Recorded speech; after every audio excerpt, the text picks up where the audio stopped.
Hey, what's up guys? Today video is on the top 5 best handheld gaming in 2022. Through extensive research on Amazon products, I have put together a list of options that meet the needs of different types of buyers. On channel from 1 to 5, we have got you covered. For more information, check the box down. Don't forget subscribe. Now let's get started. New Nintendo 2DS XL. The new Nintendo 2DS XL is a fantastic system, with two large, colorful screens, a design that makes the system easy to stash in a bag or pocket, and a huge library of wonderful games.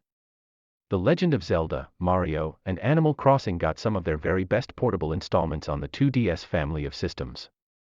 The console is well-stocked third-party titles, too, featuring favorites from Square Enix, Atlus, and Capcom. If we're being honest, the 2DS XL may not be around for much longer. Nintendo seems to have put all its eggs in the Switch basket, and the 2DS XL has become harder to find as a result. There are no new games coming out for it, and it's been officially discontinued. But that's all the more reason to pick one up now, if you haven't already. Even with the monstrous success of the Nintendo Switch, Nintendo's 3DS handhelds are as alive and well as ever.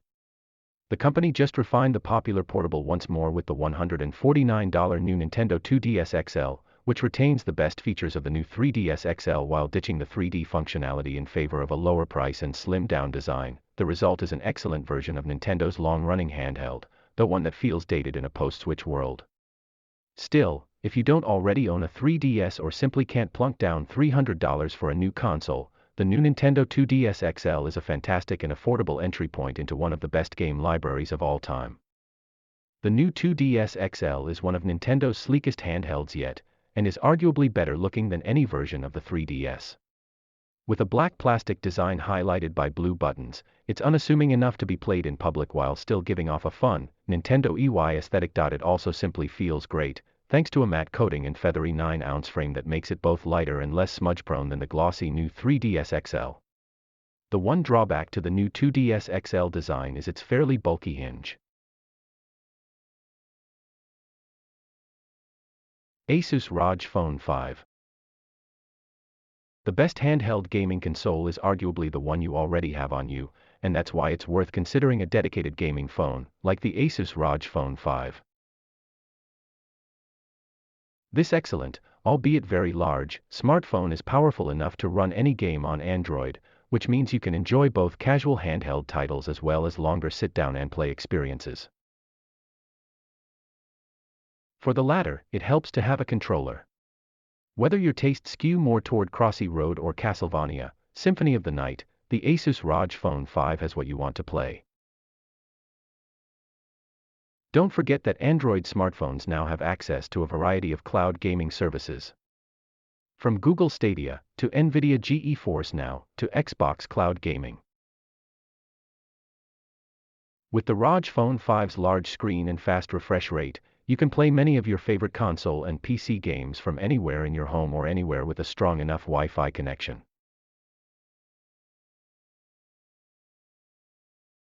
Nintendo Switch Lite. The Nintendo Switch Lite is about 2/3 the size of the regular Switch, and delivers 2/3 of what we love about the full-size model. Like its bigger cousin, the Switch Lite has access to Nintendo's incredible library of first- and third-party games, as well as a comfortable control scheme and a big, colorful screen.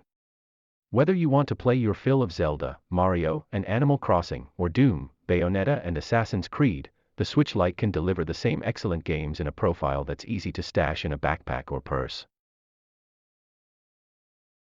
There are some drawbacks, though. Due to its smaller size, the Switch Lite has a smaller battery, meaning less playtime overall. The Switch Lite also doesn't have detachable Joy-Cons, meaning that impromptu multiplayer sessions are much harder to facilitate. You also can't transfer save data easily between a Switch Lite and a regular Switch, so consider carefully which one you want.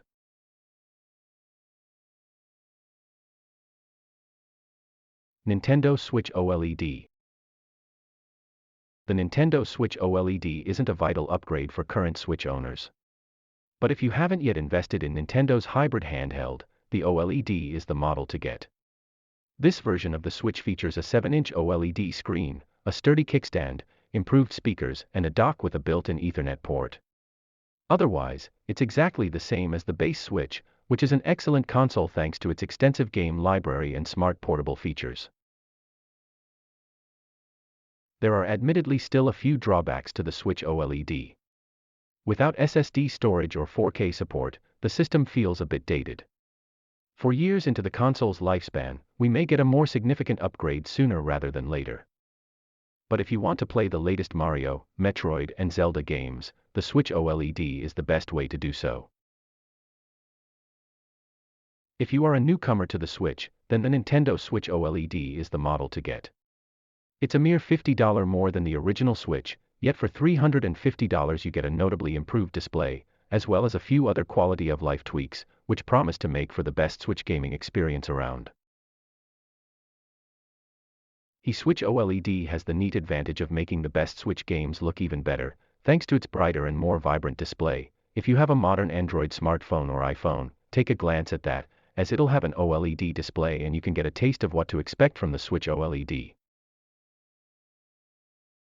Their caveat here is that if you already own a standard Switch, the upgrades on offer are probably not enough to buy the console again. It might be best to hold out for a full 4K variant, which may or may not be in the works. Still, taken on its own merits, the Switch OLED is a strong machine. It still has a killer hybrid design, a terrific library of games, and an admirable focus on gaming, first and foremost. If you've been on the fence about a Switch, the OLED is the model to get. Read on for our full Nintendo Switch OLED review, and once you've bought one, check out our Nintendo Switch OLED starter guide for tips on how to get the most from it and our most anticipated Nintendo Switch games for 2022 list. First things first, the Nintendo Switch OLED is, for the most part, exactly like the console's base model. If you want to know how the system functions overall, I recommend you check out our Nintendo Switch review, which covers the system's general size and shape, portable functionality, idiosyncratic controllers, uneven online features, and extensive game library. Nintendo Switch. The Nintendo Switch is easily the best Nintendo system in years, offering seamless gaming whether you're at home or on the go. The hybrid console offers two ways to play. At home, you can plug the Switch into a dock, then play on your TV using a standard controller. When you have somewhere to go, simply unplug the Switch from its dock, attach the Joy-Con controllers to either side of the device, and bring it with you anywhere. The gaming experience is nearly identical either way, you don't even have to stop your current play session. The game library is chock full of fantastic Nintendo titles, such as The Legend of Zelda, Breath of the Wild, Super Mario Odyssey, Splatoon 2, and Animal Crossing: New Horizons. Just be aware that more demanding games will drain the battery faster, and that backing up your saves requires a paid subscription to the convoluted Nintendo Switch Online service. This could have been a tough time for Nintendo, given that Sony and Microsoft have just released their next-gen PS5 and Xbox Series X consoles. But with runaway successes like Animal Crossing, New Horizons, remasterings of classic games such as the recently released Super Mario 3D All-Stars, an increasing number of third-party games from developers big and small, as well as completely unique experiences like Nintendo Labo or Mario Kart Live, it feels like the Switch won't be in trouble as Sony and Microsoft transition from one console generation to the next. The dock, a rather dull rectangle of black plastic by default, is more interesting than its appearance would indicate. There's a space for the Switch to slide into, which contains a hidden USB Type-C connector, plus a port for the AC adapter to attach. The side and back of the dock contain a total of 3 USB ports for plugging in accessories and an HDMI output to connect to your monitor or TV, covered by a molded flap that aims to keep your cables tidy. See our recommendations for the best gaming TVs to find the best match for the Switch.